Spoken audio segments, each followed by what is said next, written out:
c'est Marion Sigaud. Vous savez que l'Ancien Régime a ignominieusement pourchassé et brûlé les homosexuels. Le devoir de mémoire est une grande et belle chose et il doit s'appliquer également à cette minorité opprimée. C'est en tout cas ce qu'a décidé la mairie de Paris pendant le mandat de Bertrand Delanoë.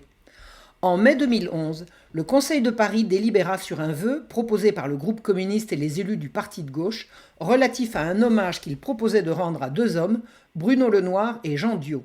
Le vœu disait: le 4 janvier 1750, à 23h30, au croisement de la rue Montorgueil et de la rue Saint-Sauveur, Bruno Lenoir, garçon cordonnier d'une vingtaine d'années, et Jean Diot, domestique de 40 ans, ont été arrêtés en raison de leur homosexualité.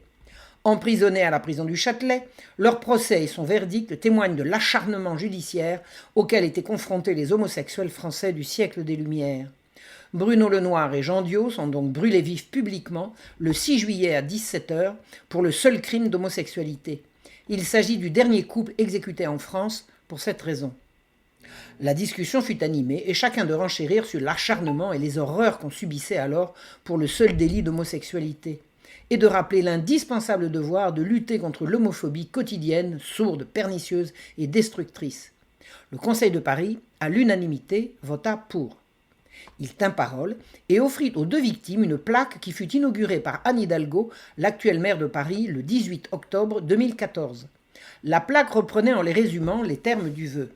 Le 4 janvier 1750, rue Montorgueil, entre la rue Saint-Sauveur et l'ancienne rue Beaurepaire, furent arrêtés Bruno Lenoir et Jean Diot.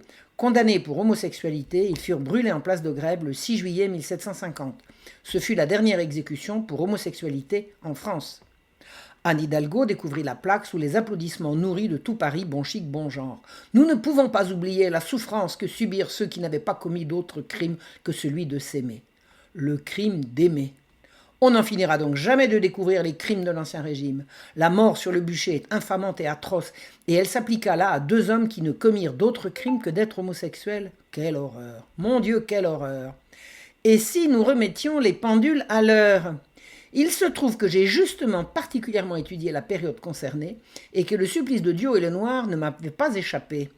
La répression de l'homosexualité sous l'Ancien Régime a fait l'objet d'études très sérieuses et les archives de la police des mœurs ont été maintes fois compilées par les chercheurs et notamment par Maurice Levert.